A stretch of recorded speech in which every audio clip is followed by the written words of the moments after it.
Welcome back, everybody, to the OPT Network. Our guests this morning are Dr. Joy Wiggins and Dr. Kami Anderson. Dr. Joy is the founder and executive director of Joy Wiggins, PhD, LLC, a consulting company that focuses on equity, inclusion, and social justice. Dr. Kami Anderson is the founder and executive director of Bilingual Brown Babies, a company that focuses on fostering bilingualism in Black families. And together, they have written what I believe is the zeitgeist of our time. The book is entitled From Sabotage to Support, a New Vision for Feminist Solidarity in the Workplace. Ladies, good morning and welcome. Good morning. Thank you for having me. I hope that this will be a zeitgeist. I hope that this will be a seminal moment for every single woman and every single person that voyeurs in on this conversation. I want to start with your meeting together, you ladies coming together in a conference and understanding that there were challenges that women were having with each other. Joy, take us to that place in time. So it was 2015, and it was a hot Madrid day. And Kami and I were at a professional development seminar for faculty for study abroad. And before we got there, we had to do an intercultural communication inventory. And what does that mean? An intercultural communications inventory. What does that mean?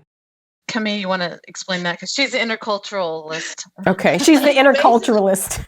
It's basically a test to see how well we adapt to other cultures. Okay. And so we get scored on our degrees of adaptability when it comes to engaging and talking with other people from other cultures. And you all were in Italy. Spain. We were in Spain. You were in Spain. Okay, Madrid, Spain. Okay. And so after this inventory, what happens? Well, I think what we kind of noticed is that it was mostly white women. Kami was the only woman of color, and I was the only queer woman. And I think what we noticed is, like I said earlier, about this idea about a lens and the way that we look at the world. We were noticing that there were some blind spots to this inventory and things that we felt were not being accounted for. So looking at historical experiences of people of color in the United States, and also looking at the queer experience really was not taken into account of how we might navigate different cultures differently. And so it came from a very white-centered perspective. So as we were going through the seminar, we just kind of kept looking at each other and giving each other side glances. And when something was said, we're like, I don't know about that. So we had conversations. And then when we came back from Spain, we started to work on a grant together, and we had done a couple of writing projects together. Let me stop you right there. So when you're in Spain and you're in this room that is not obviously culturally diverse, are you all able to articulate that in that moment? Yes. Why are you laughing? Because yes, we were able to articulate it, but I do think that there were places that, because the blind spots that Joy was talking about, it wasn't necessarily received by everyone in the room. So being able to say it's kind of almost that's your experience, and kind of not necessarily including it, but kind of using it as an outlier in a lot of the conversation. So if Joy or I were to say, well, my experience has been, yeah, but generally this is how it's supposed to work, as opposed to really taking into account that there might be this shift, this different perspective. And so that's kind of, we went through most of that time kind of, okay, I just said this. And then we get people that would ask us questions after. Well, when you said that, what did you mean? And I need to understand a little bit more what you were saying, because I have students like you at my school. So how do I address by this you? issue? Does that mean African American? Meaning students of color, okay. Students who I might identify okay. as LGBTQ, and being able to ask those questions in order to get our perspective. So the curiosity was there from the other members of the workshops that we were, or the seminar that we were in, but it wasn't necessarily included as a full group conversation the way that it would have been impactful for everyone. Did either of you or both of you feel discounted when somebody says, I understand that's your experience, but? Yeah. Yeah. Just a tad bit, huh? I think too, this inventory is so widely used and known, and it's seen as kind of the norm or the inventory to use. And so I think for us to bring some unpacking and push back on it a little bit was just like, well, but this is what everybody uses. And so it's like, this is the norm. And what we're saying is actually the norm is not good enough. The norm should really be looked at a little bit more deeply.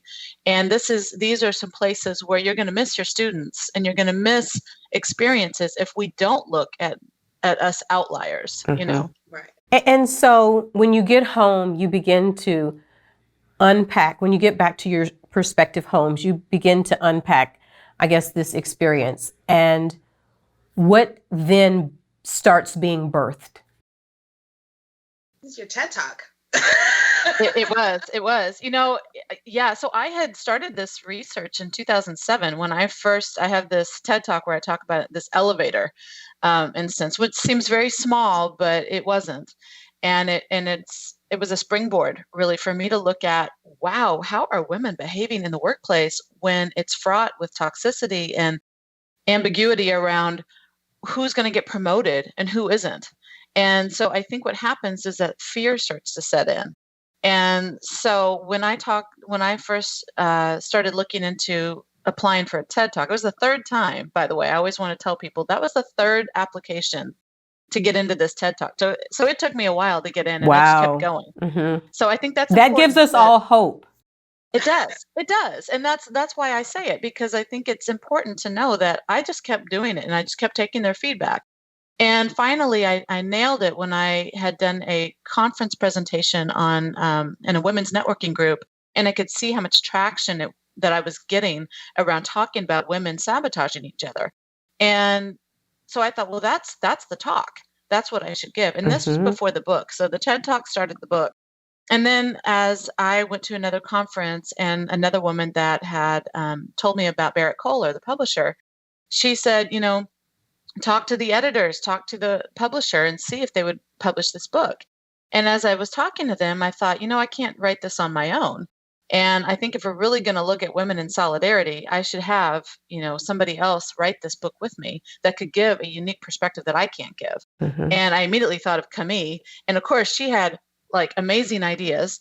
And she had already written some books. She's already a published author. And I thought, okay, this is a great partnership. And the way that it happened, the Google Docs, we were just in there doing it. And I swear it was very seamless. And we had some stuff that came up, but we addressed it. And that's exactly what we were writing about. So tell me about that moment when you get chosen to do this TED Talk that you had applied for 3 times. And what was that moment like? Nerve-wracking.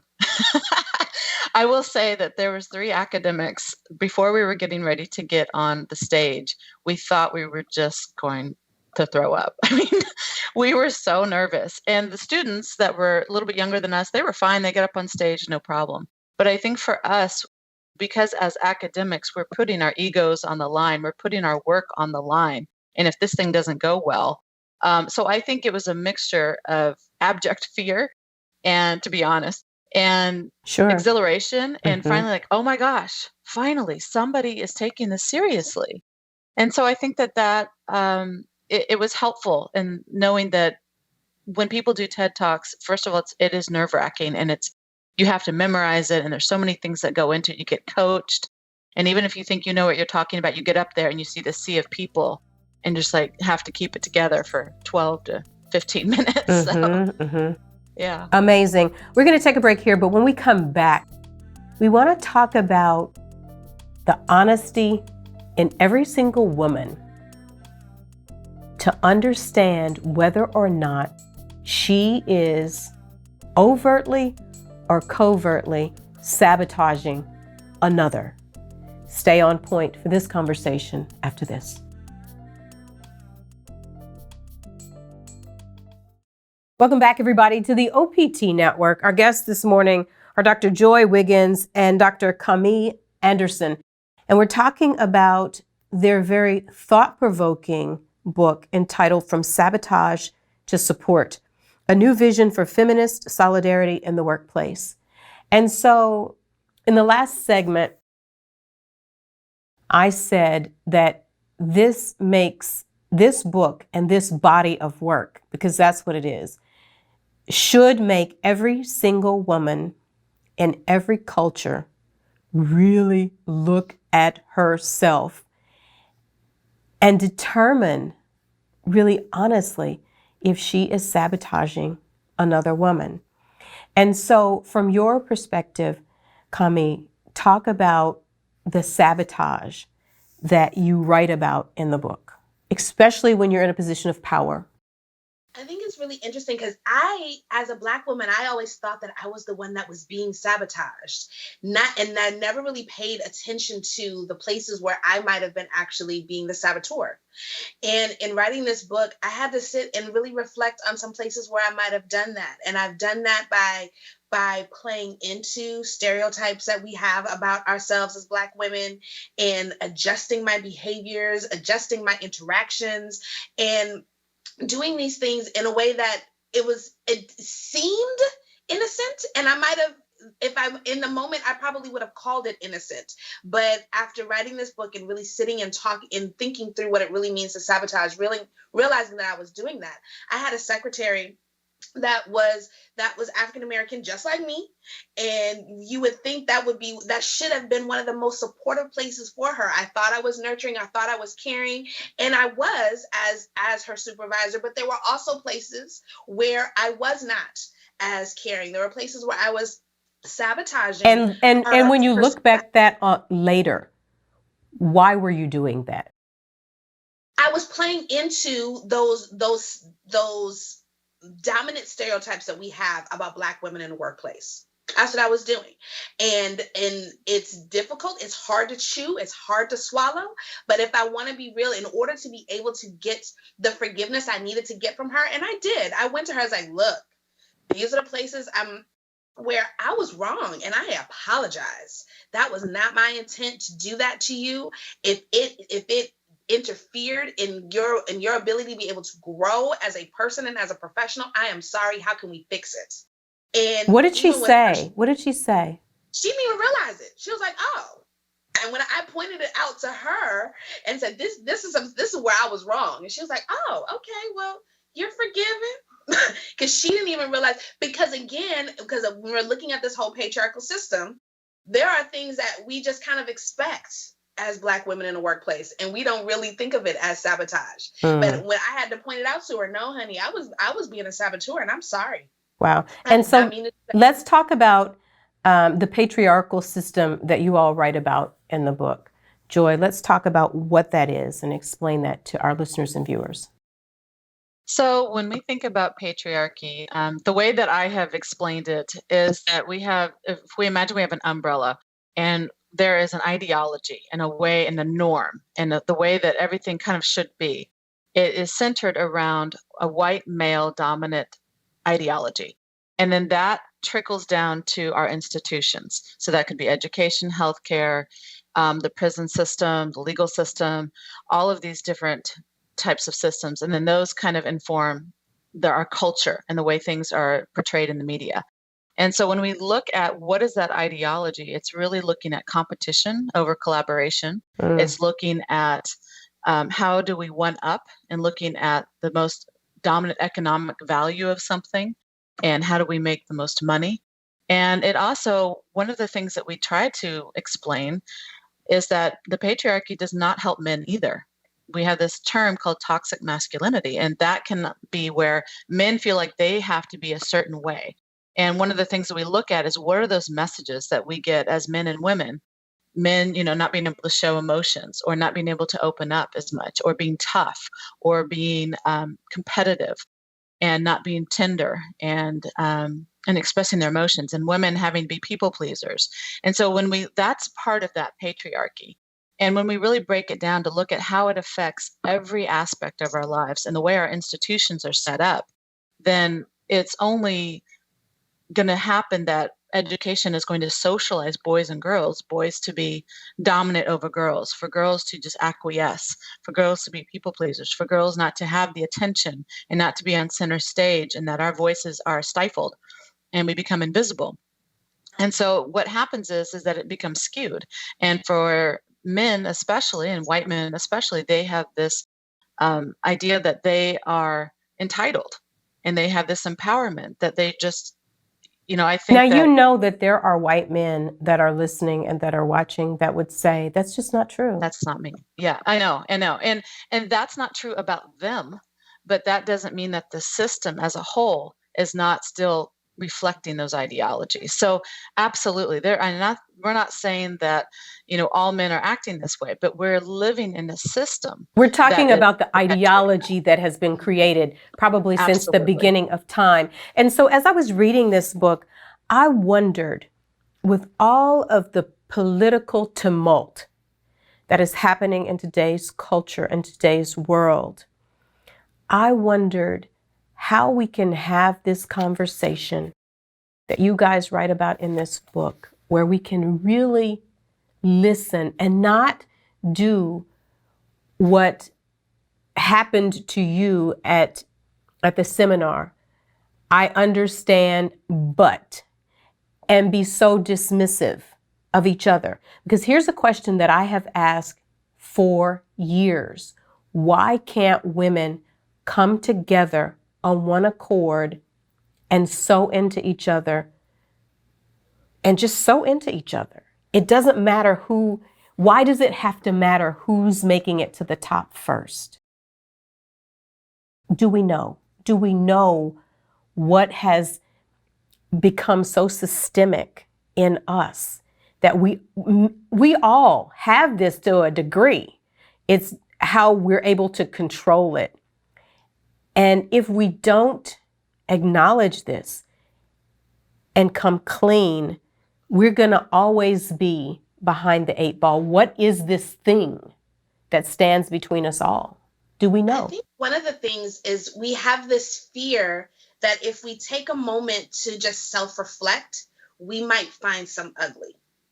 And I think one of the things that we just have to be okay with is that we all have something in us that we might not necessarily like. It's what we tell our children all the time, right? You find somebody that just really grates your nerves and you can't understand why you don't like them. Well, what is it about the two of you that's similar? Spot it, you got it. Right. And that's one of and I think that there's something within us, because it's human nature, and it's perfectly understandable. We want to assume that everything about us is good. But there are some parts of us that, because of this influence from this patriarchal system, it's not quite so pretty. And we do have to sit with it for a moment in order to be able to start to have these conversations. When I sat down and was like, whoa, this was my role in the midst of all of this. That was a hard place to be. But if I didn't sit there, I would not have asked for forgiveness. I would have went on about my merry way as if there was nothing wrong, because that's what everybody else does. And I'm still a good person, and I didn't do anything that anybody else didn't do or wouldn't have done in my same position. But when you take that moment to acknowledge the ugly that we all have, because again, humans are generally good and we make some mistakes. So we're really just kind of looking at that mistake and being able to talk through what impact that mistake had on other people, so that you can be able to have those broader conversations. We have to be willing to look at it's cliche, but we really do have to look at our full naked selves in the midst of this, and be able to identify every wrinkle, every fold, every curve, every smoothness, every jagged part, in order to be able to say, okay, this is what I have. This is why what I have might have done something to you, and being able to engage in conversations from that place. We stay superficial because we don't want to. We don't want to cut deep. Let's get a break here. We don't want to shine the light in the dark. That's right. Let's take a break here. But when we come back, We're going to have more of this in-depth conversation, but here's what I want every woman to understand. This book, this handbook, is not about condemnation. It is about us being true to ourselves and coming together as a gender to fight for the greater good of not only women, but the world. Stay on point. We're back after this. Welcome back, everybody, to the OPT Network. Our guests this morning, Dr. Joy Wiggins and Dr. Kami Anderson. Their book is From Sabotage to Support. And before we can get to support, we really have to talk about the sabotage. And there's a place in the book where you write, and I'm going to just paraphrase, women are socialized to tear each other down. Dr. Joy, why? Well, I have an 8-year-old daughter right now, and I'm seeing it in real time. We are taught in elementary school, and even from the birth, I think that if when we have children, people ask you, what is it? Is it a boy or a girl? And already they get socialized. And so whether it's pink or blue. And so for me, when I was pregnant, I just noticed that I didn't say anything, and I didn't tell anybody the gender of my child because I wanted to see how she was, what kinds of gifts I got. And I think what I'm noticing now as she's combating with the boys, and what she and her little friends are doing is they're competing for the attention of the boys. And they're also, she's already been told just yesterday, oh, that little boy is bothering you because he likes you. And I said, no. That is not. If he likes you, he would not talk to you that way. Do never mistake that, because that sets her up for thinking that bad treatment means that they like her. And so I think already just constantly going in and pushing back on those messages that she's getting. Because for me, I didn't talk as a child. I just didn't talk that much. And I was always just kind of cowering and waiting for, I felt like the shoe to drop with boys. And I just innately knew that they were in charge. And I think when we start to socialize our girls differently and our boys differently, and we start to say, hey, listen, actually, girls have power, boys have power too, and this needs to be equalized. And it's not okay to dominate over the other one. And so I think that, once we start to really look at how we're socializing our boys and girls from the very beginning is where it all starts. And it just becomes a part of the air. It becomes a part of the water that we're swimming in. And it's very difficult to take it back once it's already started. And so, Dr. Anderson, how do we change mentalities that have been set forth really since the beginning of time? And it's interesting that Joy is using her example of her daughter, because I have 3 boys and 1 girl in my house. And it really is, you have to start somewhere. And even with the conversations that I'm having with my 3 boys about their sister, even though my husband comes from a very patriarchal family, he's shifting his own thinking around certain things because of the conversations that I'm having with the boys. So being able to start somewhere so that you can be able to have that, I know it's trickle down. Yeah, we have our own opinions about those, but it does, in fact, when it comes to socializing and how things happen, one person doesn't use a slang word and then all of a sudden the next day everybody is using it. It has to be multiple people that are using this same slang word over and over and over again before it catches on.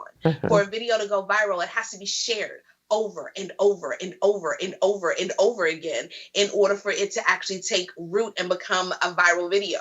And then we have to look at these changes that we're trying to make in terms of socialization the same way. If we want these changes to go viral, we have to keep doing it over and over and over again with whoever we meet, whenever we meet them. Start in the school systems, because that's where it starts. That's where the other one started. So we might as well start the changes in the school systems and start to do things and look at things differently, so that boys and girls don't grow up thinking that there's a hierarchy to anything, that there actually is genuine equity amongst them when it comes to power, privilege, and access. And being able to have those conversations early on are important. Speaking of power, privilege, and access, that is something that you guys write a lot about. And so for you, Dr. Joy, you start to chronicle your life's privilege from generations ago. Talk a little bit about that. Yes, I think that's really important. One of the things that we talk about in the book a lot is our history and our lineage. And, like I said, when we first started talking, I think before we aired, that I'm originally from Texas. And there's this, very strong Texas mentality. And as a white woman, I had to really start to look at not only my own upbringing, but the way that my ancestors were brought up to have this sense of entitlement. And so in this what we call like the myth of meritocracy, that What they does were entitled to meritocracy everything. mean? What does that mean? So meritocracy means that it's based on just pure Merit? merit, that you are promoted based on your skills and your hard work only. It's kind of that pull yourself up by your bootstraps mentality. And that's simply not true. As we know, it starts very early on that we are not equal. We are not having the same education. We're not having the same access to healthcare and all the different things that we need to thrive in this world.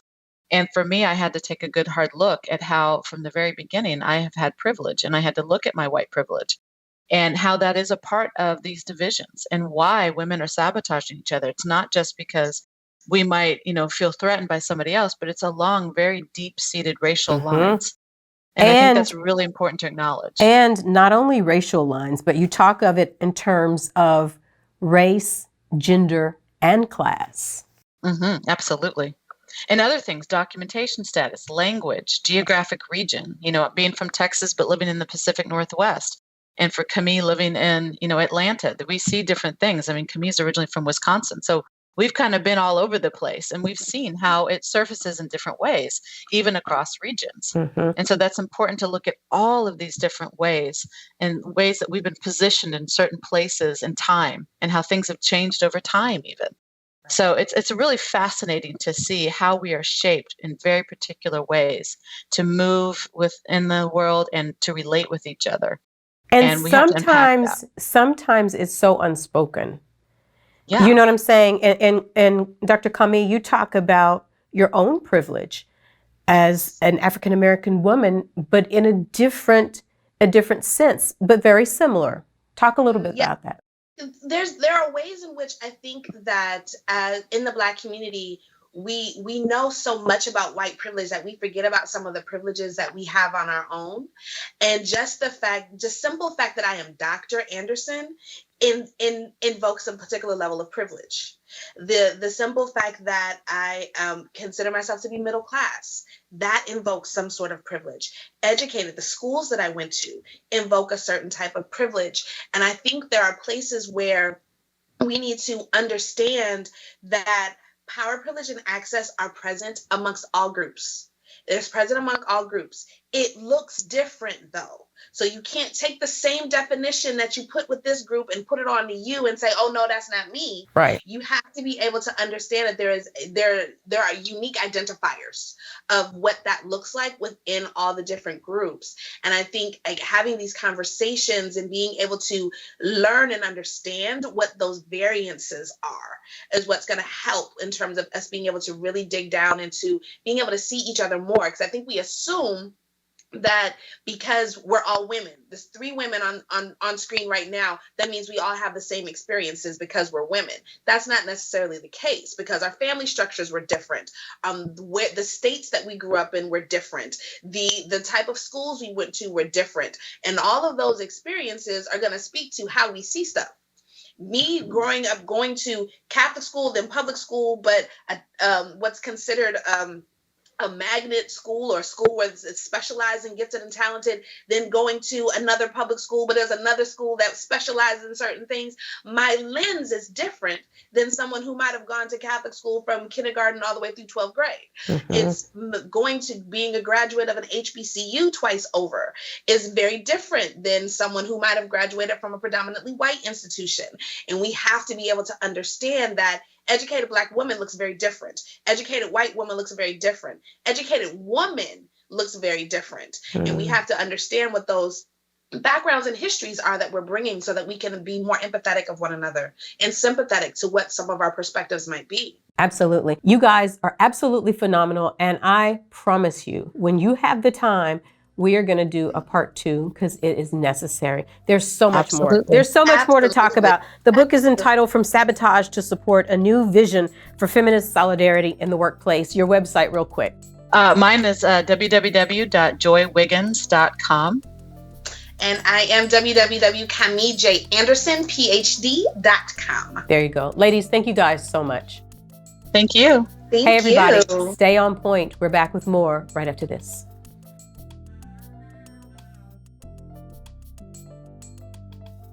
Welcome back, everybody, to the OPT Network. We want to thank our guests this morning, Dr. Joy Wiggins and Dr. Kami Anderson. Their book, From Sabotage to Support, a New Vision for Feminist Solidarity in the Workplace.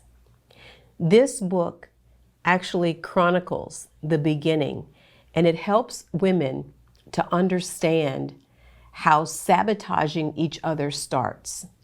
It starts early. It starts when we begin to compete with each other, when we begin to think that there's only room for one of us, when we start thinking that it doesn't take the sum total of every woman that you're working with to help you to build whatever it is that you're trying to build. It starts when we don't understand that we're better together. It starts when we compete for the man, when we compete for the job. Competition is good, but when we begin to sabotage others, it becomes toxic. And it even becomes a way of life that if you're not careful, you can't self-check. Well, what do I mean by that? I mean being honest with yourself and asking, am I sabotaging another woman that I work with? Another woman who is a part of my sphere? Am I sabotaging her in some way or another? Sometimes you can sabotage someone and not even realize that you're doing it.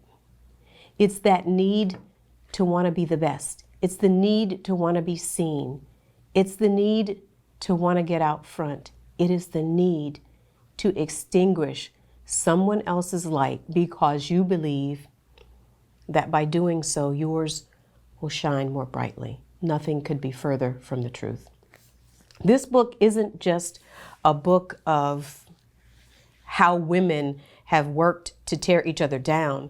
This book talks about statistics, and it talks about where it's happening, why it's happening, and it helps us to understand.